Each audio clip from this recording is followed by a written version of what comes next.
everyone. Welcome to the Vaccine Efficacy, part 1 of 3 series on COVID-19 vaccines. I'm Kim Heft, a Quality Improvement Advisor for Superior Health Alliance, and joining me is Elena Smith. She's also a Quality Improvement Advisor, and she's going to be co-hosting this event. So our objectives for today: understanding the 3 available coronavirus disease vaccines, describing the side effects people are experiencing post-vaccination, and addressing questions about vaccination. We're going to have a couple of polling questions for you to respond to, and then some up-to-date information regarding the Johnson & Johnson vaccine. Okay, so let's talk about the 3 vaccine types. But before we get started, I just want to note this data was obtained during those early clinical trials under the Emergency Use Authorization, or the EUA. The results of these trials, they did result in high efficacy rates. And Elena will talk about continued clinical trials and effectiveness later in this presentation. So when I say the word efficacy, I'm referring to how well the vaccine works in a controlled environment. The effectiveness of the vaccine refers to how it performs in the real world. So variables like the overall health of the participant, the virus mutations, timing of the second dose, for examples. Thus why effectiveness of a vaccine is usually lower than the efficacy rate. Also, I just want to look about efficacy. I want to take a look at how to read these efficacy percentages. So for instance, the Pfizer trials, there were approximately 43,000 people, 170 contracted the coronavirus, 162 were in the placebo group, and 8 were in the vaccine group. Thus, the rate of illness among the vaccinated group was 95% lower than the placebo group. So the vaccine has a 95% efficacy rate. The vaccine reduces the risk of infection by 95%. It's pretty darn good. Now, the rate of effectiveness, remember that's that real world performance for all 3 vaccine types, is 90%.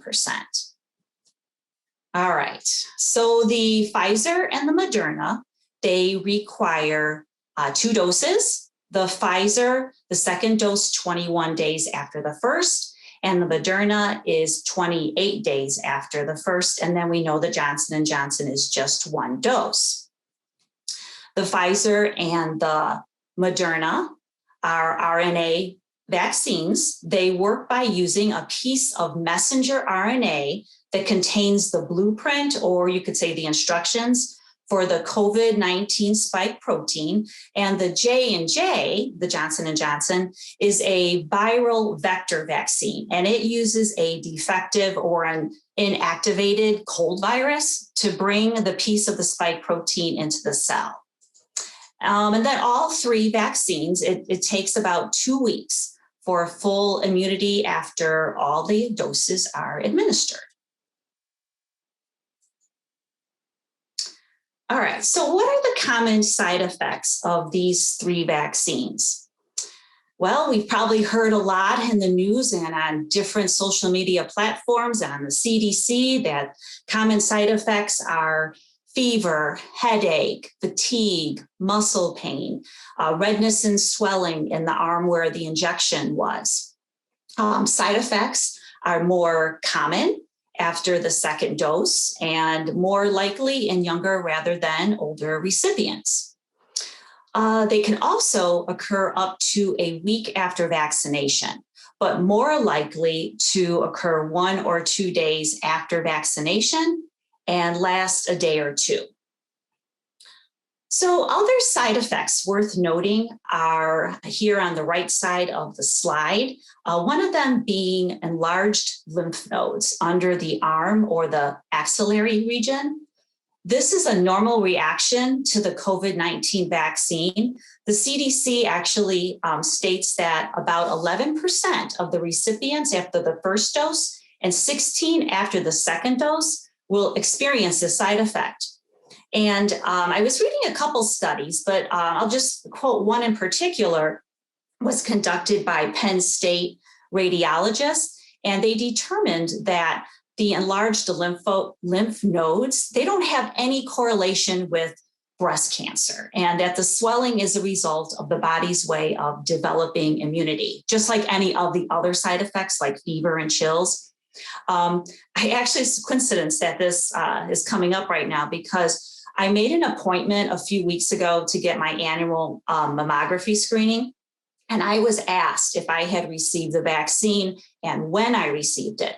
Because if I had received the vaccine 2 months within the appointment, I was going to have to wait longer to get my screening done due to the possibility of me having this lymph node side effect. So this is out there. This is a side effect. But again, COVID-19 vaccines, though, they do not there's no link to breast cancer. So another side effect, and it actually has a name now, it's called COVID arm. This is a red, itchy, swollen, maybe painful rash, and it develops a few days to more than a week after the first injection. It is actually recommended to get the second injection, but you know what, just use the other arm. And this is a temporary side effect. Again, I got a personal note on this because my 26-year-old daughter had this side effect, and this was already a while ago because we got these vaccines back in like December, January. And when I saw it, I thought she had an infection. And I was like, oh, great, I'm going to have to get her to the doctor, so on and so forth. But actually, after doing more research, found out, yeah, she had COVID arm. So, and it went away within about a week. Okay, so then there's some blurred or hazy vision, tunnel vision, dizziness that's being reported. It's not as common as the side effects than the other side effects, the common ones, but noteworthy, since these kind can be frightening, but again, only temporary. And then I have to mention the rare side effect, which is anaphylaxis, okay? This is an allergic reaction. It can produce difficulty breathing, hypotension, tachycardia, and it can be life-threatening.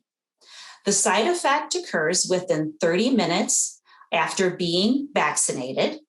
When you do receive your vaccination, you will be informed to stay in a waiting room area for 30 minutes to assure that you don't react to the vaccine.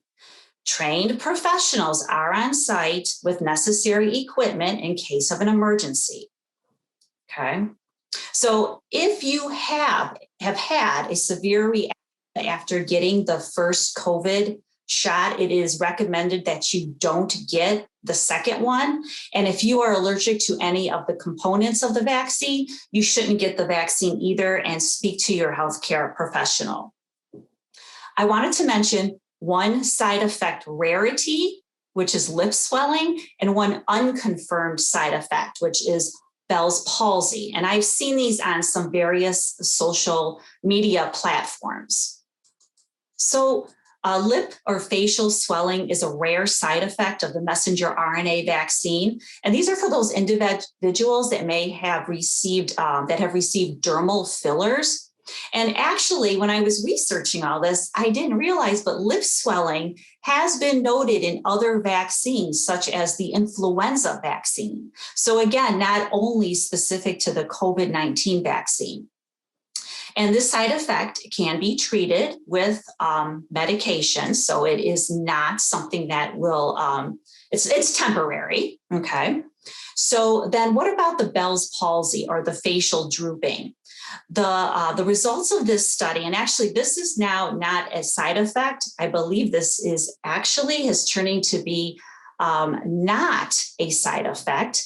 And the results of this study concluded that the number of cases that occurred in the vaccine trial was not any greater than the frequency of Bell's palsy in the general population. And then just to note, actually, I was just looked up one more site before this event, and I found, again, even a more recent site that came out here in February that found that the other cases of Bell's palsy that have been reported are, again, just the same amount in the vaccinated group as in the general population. So I guess I could say that's a positive note. So Elena, what can you tell us about how these vaccines compare to other vaccines? Thanks, Kim. So yeah, I wanted to put these efficacy and effectiveness rates into perspective by showing what some other rates are for vaccines we're familiar with. It's important to note that we don't want to compare these rates because we're looking at completely different viruses that have different rates of transmission, but it should help put things into perspective and show how effective all of the COVID-19 vaccines are. So for example, we have the annual influenza vaccine, and this typically reduces the risk of flu illnesses by 40 to 60% each year. Now, this vaccine is changed annually to ensure effectiveness based on scientists' best knowledge of which strain of flu will be most prevalent each year. So that's why you see that pretty large range there from 40 to 60%. The pneumococcal vaccine is another highly effective vaccine, and there are two different types of those vaccines, and you can see their varying effectiveness rates as well. And then lastly, we have the shingles vaccine, which is also highly effective, and it's a 2-dose series similar to a couple of our COVID vaccines. And that one is more than 90% effective at preventing shingles and post-herpetic neuralgia. So vaccines and science have become so advanced, and we will continue to understand more and more about the COVID-19 vaccines as time goes on. Now that we've seen the efficacy rates and the side effects from the COVID-19 vaccines from Kim and the effectiveness of other vaccine types, you might be asking yourself, which vaccine should I get? It's important to note that the data presented on the COVID-19 vaccines came from different trials that were done in different places at different times and with different people. A hot topic right now is the various strains of the virus, and the Johnson & Johnson vaccine was tested more recently when we had more of those strains out in the general public, and it included South African trials and trials in Brazil, and they also have their own types of strains in both of those countries. The Moderna and Pfizer clinical studies were started a little bit earlier in the year, starting in July and August, before those variants were as widespread as they are now. So ultimately, when we look at the thing we probably care about most, though, and we could refer back to that table Kim presented, making sure that we don't end up in the ICU or dying is probably what we care most about. And the efficacy of the 3 vaccines is virtually identical. So what that means is that typically what the recommendation would be about which vaccine you should get would be the one that is available to you first. Okay, well, thanks, Elena. Okay, so this brings us to our first poll. Are concerns about side effects making you or the people you know, your coworkers, staff, residents, patients, vaccine hesitant? So you're going to see the yes or no question come up here. And so please choose your answer and then submit. Kim, the polls were working for me earlier and they're not now. Could you try to click on that polls button and see if they pop up for you? Okay. All right. So being that I am new to this arena here, Elena, where would I find the polls button? Down at the bottom, there should be something that says polls, like next to participants. Next. Oh, absolutely. It's right in front of my eyeballs. Okay. All right.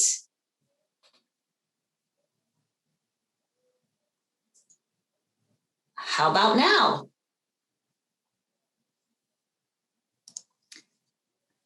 Yes, we could see it now. Thank you. Thank you. Excellent. Okay, the votes are coming in. Can you see it, Elena? I'm not able to. Okay. All right. Okay, the votes are coming in. They're almost here.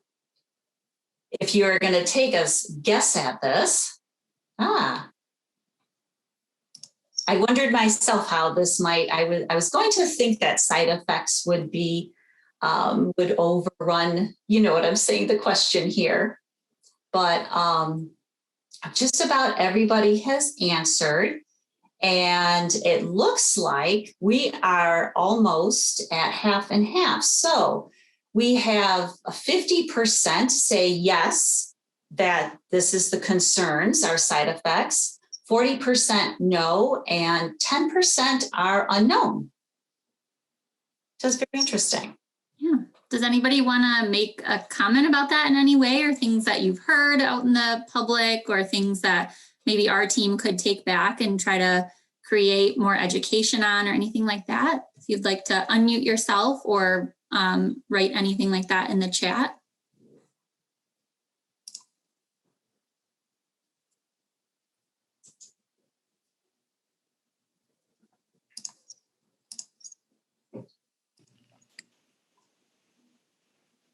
Okay. Well, it looks like we ended this poll at a yes to 55% believe that that side effects are a concern for people. So maybe with that, yes, wait, hold on. I do have a chat in here. It's, and I am still hearing that people are concerned about pregnancy and the vaccine. Yeah.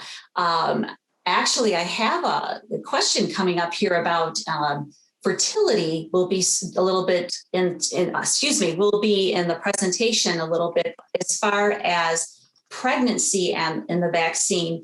What I am reading is that pregnant people should be, of course, it's their choice, but should get the vaccine actually because they are at a higher risk for developing COVID-19. So that's the recommendations of the CDC thus far. Elena, have you heard anything different? Yeah, I've definitely heard similar things. Also to talk with your OB about that in a little bit more detail. See that we have another comment. The people I know that are not taking the vaccine for COVID also do not take the flu vaccine. I'm sure that that is probably a pretty common thing that we're seeing happening. I have heard that people should avoid any injectable medication, including B12, 14 days before and after getting the COVID vaccines. Have you heard anything along those lines? Yes, as a matter of fact, I have. I can't quote you that site right off the top of my head, but I know that I have seen that in a few things, as in even like from the CDC in regards to the 14-day pause. Thanks, Kim. We're also hearing many who are worried about infertility as well. We'll get into that a little bit later into the presentation. And then I work in the Aging Network, and I encourage people to talk about their vaccine experience, especially if, like me, you had no side effects. Adult kids had them, but still they realize with the vaccine, they will likely not become a pandemic statistic. So yeah, we definitely encourage, if you want to share your story, we'll make some time for that closer to the end to explain kind of how your vaccine experience went, if you've gotten it so far. So thank you everyone for providing that commentary there. We really appreciate it. Appreciate that. Yep, for sure. So next we are going to get into some discussions around safety. This is obviously a very hot topic right now. So first of all, vaccine safety. The U.S. Food and Drug Administration has authorized the emergency use of each of the 3 COVID-19 vaccines after determining the vaccines met FDA requirements. And Kim will get in a little bit more detail about the emergency use authorizations on the next slide. It's important to note that all 3 of the authorized COVID-19 vaccines were proven to be safe and effective in reducing the risk of severe illness, hospitalizations, and death as caused by the virus. Now, the elephant in the room, of course, is the Janssen or Johnson & Johnson vaccine. So right now, the J&J vaccine is on a pause. There were 6.8 million doses given in the US, and there were 6 cases of cerebral venous sinus thrombosis identified, that had a combination of thrombocytopenia or low levels of blood platelets. And that kind of created a difficulty with treatment because the CVST, along with the thrombocytopenia, was not able to be treated like it normally would be with heparin. So these cases all occurred among women between the ages of 18 and 48, and symptoms occurred 6 to 13 days after vaccination. And the 2 weeks prior to the pause, 3.8 million doses of the vaccine were given. So that's why that highlight is on that 6 to 13 days, because as the pause happened, there were still 3.8 million people in that window. The cases were either reported through VAERS, which we'll get into shortly, or directly to Johnson & Johnson. This type of safety pause highlights the fact that these vaccines are rigorously tested and safety is thoroughly monitored and will continue to be monitored over time. The rate at which these cases occurred were so minimal that they weren't caught until full implementation when we were mass vaccinating millions of people, 3.8 million people over 2 weeks even. The Advisory Committee on Immunization Practices, or the ACIP, is the group of individuals who vote on approving the use of these vaccines. So they implement a benefit risk analysis to determine whether vaccines should be used. They met last week, Wednesday, on April 14th to discuss the J&J pause, but they felt that they hadn't had enough time to review all the information before making a vote on whether to end the pause. So this group is going to meet again tomorrow at 11 a.m. Eastern Time to discuss the pause and likely make a decision on whether to extend the pause, end the pause, or change the guidelines on who should receive the J&J vaccine. Hopefully, J&J will have more information on if any more cases were identified from those 3.8 million Americans who received the J&J vaccine in the 2 weeks prior to the pause, or if any other cases that weren't tied together at the time of their last meeting are now kind of being put together from understanding that this is a linkage potentially. If you'd like to listen into this call, I highly suggest it. They oftentimes talk about really in-depth information and hear directly from Johnson & Johnson. So you can join that webcast from the ACIP's main webpage at 11 a.m. tomorrow morning, and I'll make sure to put that link in the chat here shortly. So with that, I will hand it over to Kim to talk about emergency use authorizations. Thanks, Elena. You know, I was actually listening to a stakeholders meeting yesterday, and they had Dr. Amanda Cohen on from the CDC, and she was talking about the Johnson & Johnson, and she said they weren't sure what they were going to do with the Johnson & Johnson, but just wanted to highlight a couple things she said. If they approve to go forward, they would possibly have it resume for only certain groups of people to get the vaccine.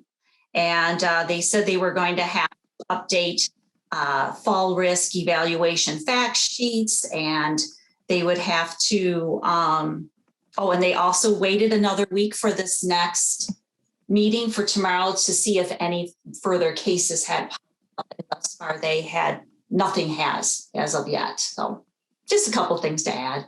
Thanks, Kim. Yeah, I see there's a question in the chat as well. Did they share any plans for a J&J booster for the 6 million plus people that got it? I just wonder if there's a long-term pause, what those people would have access to. And just as a reminder, right now that J&J shot is just a 1-dose regimen. I know in listening to when the J&J vaccine emergency use authorization was released, Johnson & Johnson did a presentation for the ACIP, and they did mention that they are doing a study on a 2-dose regimen to see if that is more effective. But a 1-dose regimen is just ideal for the pandemic setting. So they wanted to look into that first and saw that the results were favorable and put that up for an EUA. So right now it is just a 1-dose regimen, but in the future it could be a second dose, and they'll definitely discuss that on those ACIP calls. So if you're interested in that type of information, I highly suggest signing up for the ACIP's listserv so you can find out when they have their calls that you can listen into. Okay, thanks, Elena. Okay, so the EUA, the Emergency Use Authorization, how did these and how these vaccines came about so quickly? This is like words just don't want to come out of my mouth on this one. The EUA isn't something we haven't used before. It's been used in the past for medications and tests during the 2009 swine flu pandemic, and it's also been used in the 2014 Ebola pandemic. The vaccine developers, they did not cut corners. So when broken down, how did we go from 10 years for a traditional development of a vaccine to a year? Well, okay, I got various reasons here. And when you add all of these up, it actually makes some sense. Scientists they've studied other coronaviruses for 50 years, and they've been targeting the spike protein that's been used in all three of these vaccines. The messenger RNA vaccine has also been developing for 10 years. And actually, it only took days to make the messenger RNA for the coronavirus 19 vaccine, and then to just plug it into the pre-existing technology. The participants that were enrolled in the study, they used resources from other studies, so they had the participants there quickly. And we also had overlapping in the phases, the phase 1 and the phase 2, and actually the 3, because the researchers already had the scientific results on the RNA platform. So they were able to focus on animal models and early human trials. And the review process was expedited from months to weeks because they just had so many people reviewing the process. And then manufacturing facilities were built, and the vaccine was produced, and delivery systems were all well underway even before the vaccine was approved. So as you can see, we just went crazy getting everything done in 1 year that usually takes a very slow process to do over 10.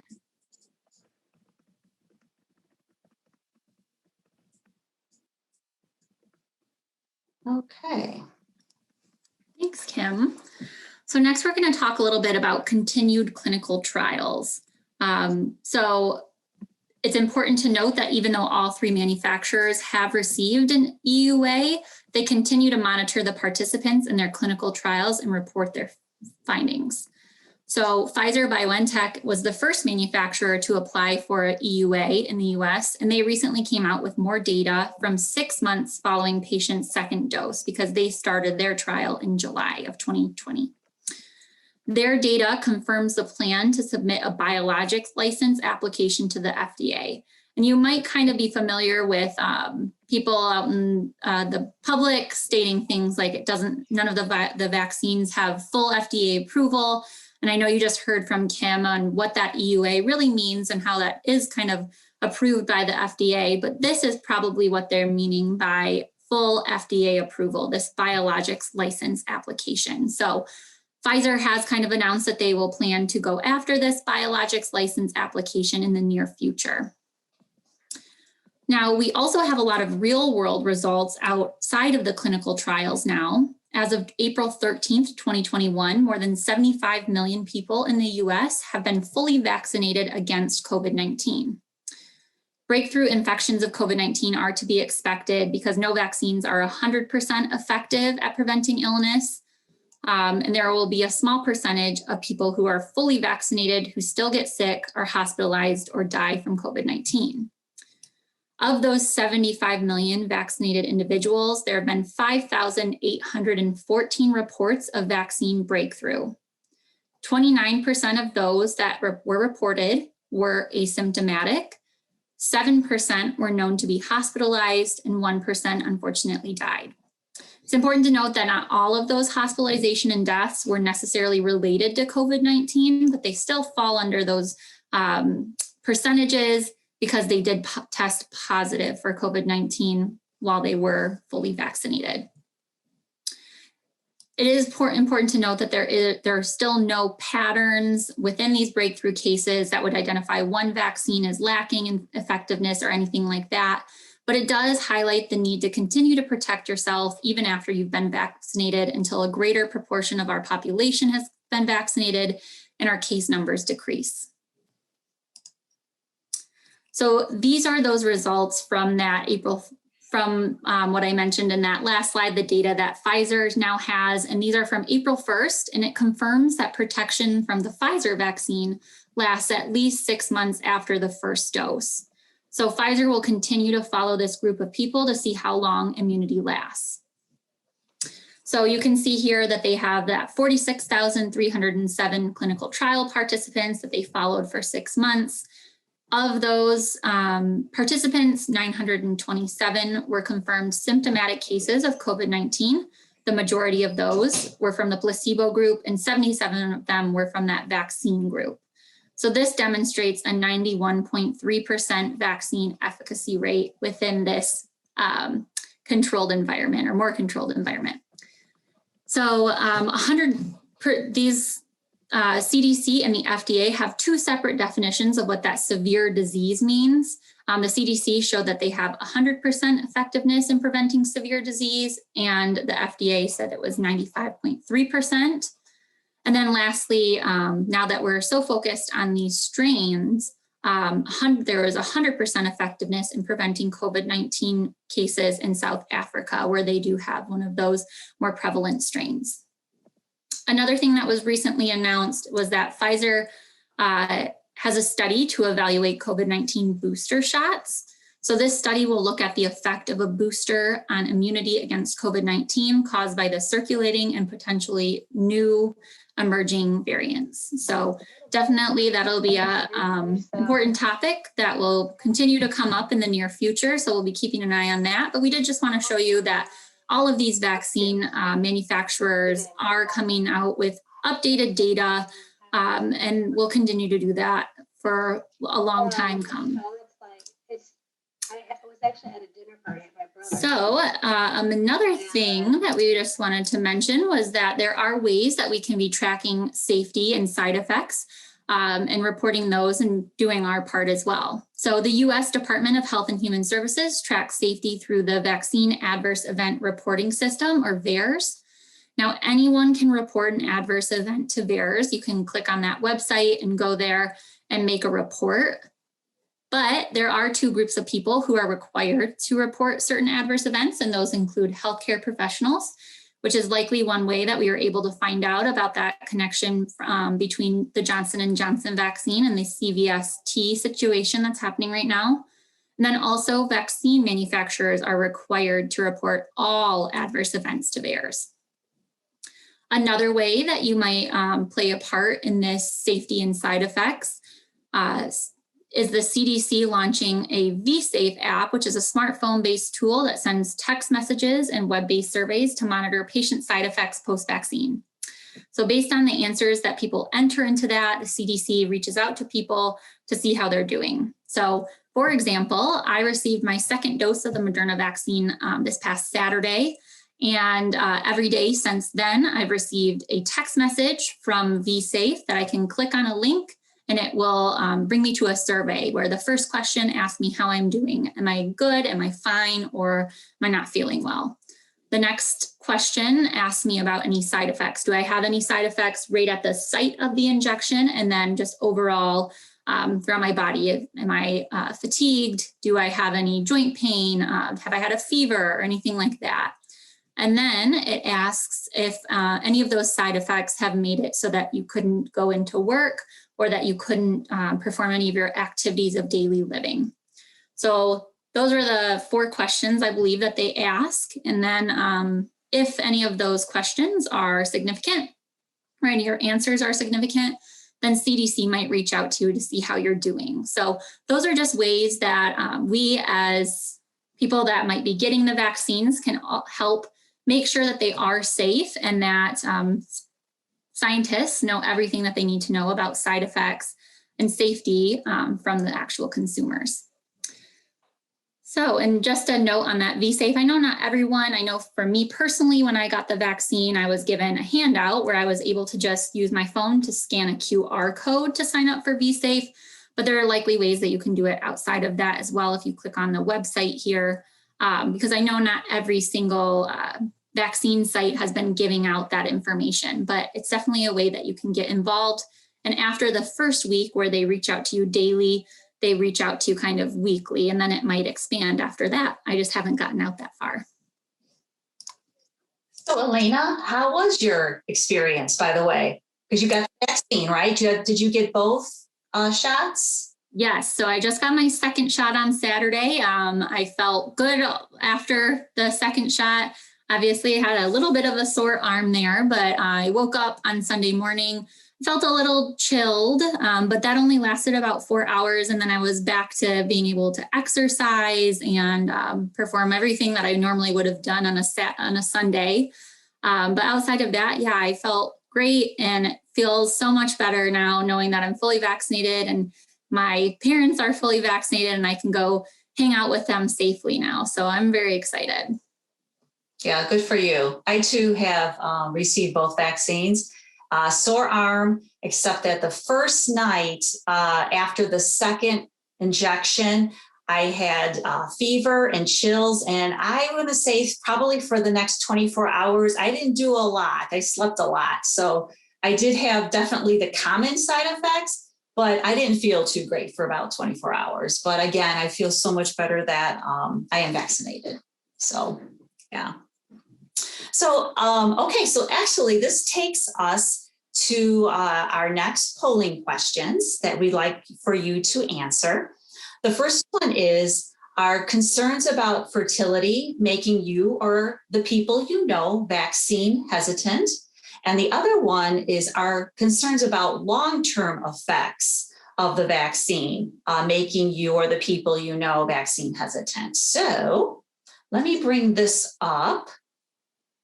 For this one, Kim, once you click polling up at the top, there'll be a little downward arrow. If you click that, then you'll find the second questions. Thank you. Okay. All right. Okay, there you go. You should see that now, I hope.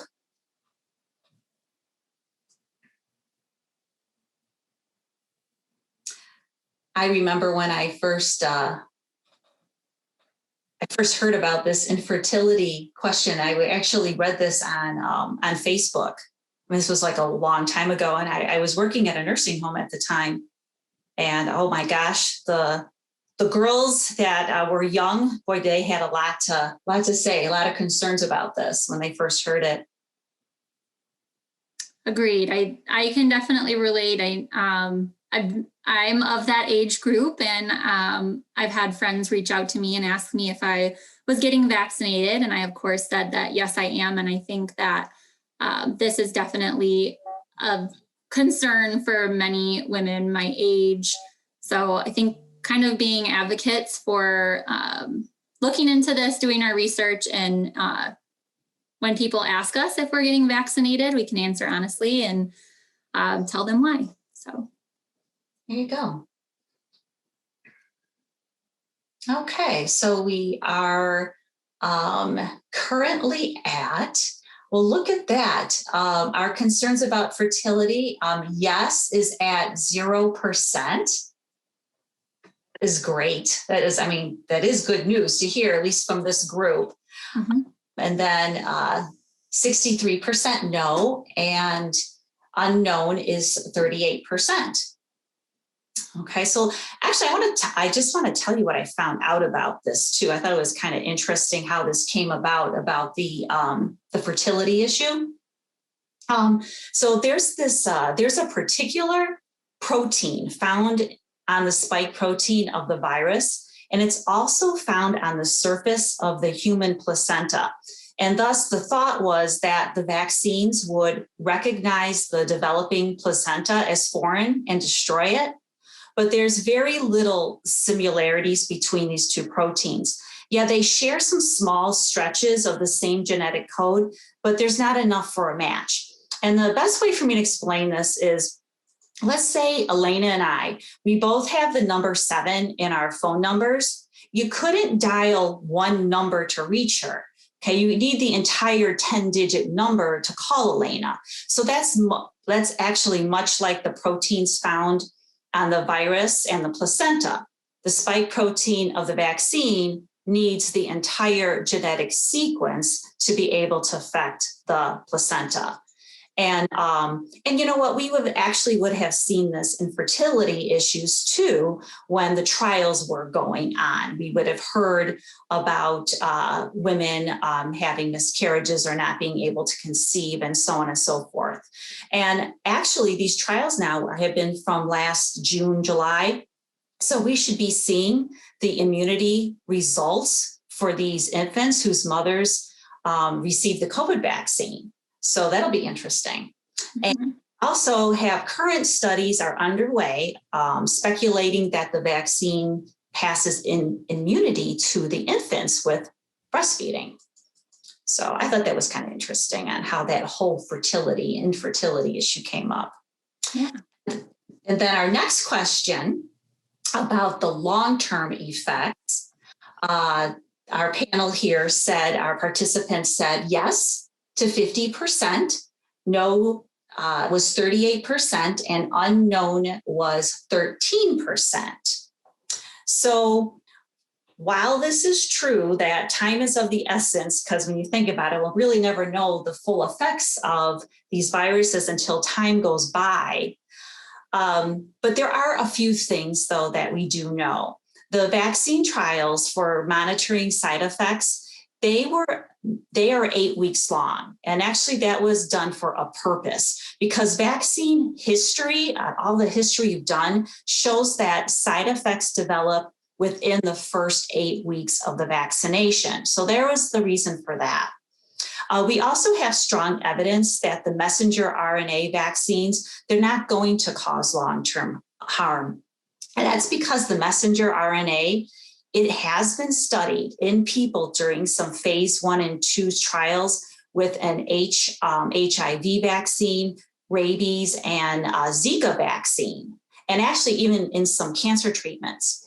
Now, these vaccines weren't licensed, but much was learned regarding safety. And, remember, like I had said earlier, the messenger RNA vaccine, it has been studied for 10 years.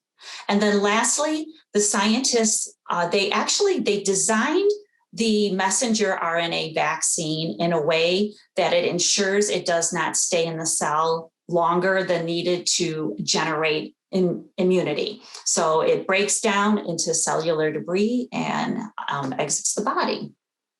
So I thought that was all kind of interesting too. So yeah, thank you, Kim. All right. Wondering again if there's anyone that wants to speak up on either of these things, or if there are other reasons that you're hearing that people aren't choosing to get vaccinated.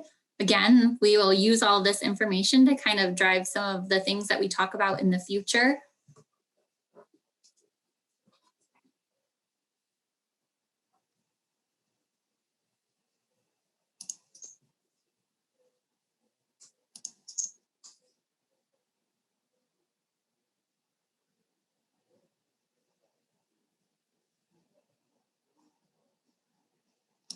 All right, not hearing or see anything right now, so I will move on, but you can continue to type things into the chat or feel free to unmute yourself if you would like. All right, so now everybody's going to get vaccinated, Elena. So, so where do you get vaccinated at? Do you have some information for us on that? Yes, so the first thing I wanted to describe is the CDC COVID vaccine finder. So this is an exciting tool that lets you go in and select the state that you are in, and then it even lets you get down into your zip code. And at that point in time, it will show you areas that are vaccinating or organizations that are vaccinating and if they have available vaccines. So if you prefer to use the online versions of vaccine finders, this is definitely a great option. Outside of that, if you prefer not to use the web-based tools, every state within our region does have a COVID-19 hotline. So you can see all of those listed here. These are definitely great tools for people who maybe don't have access to internet or don't feel comfortable utilizing that COVID vaccine finder. So highly suggest handing this out to anyone that you know that might have difficulty using that web-based program. Give everyone a couple seconds if you're writing this one down. So when you call these numbers, they'll be able to help you find a vaccine appointment.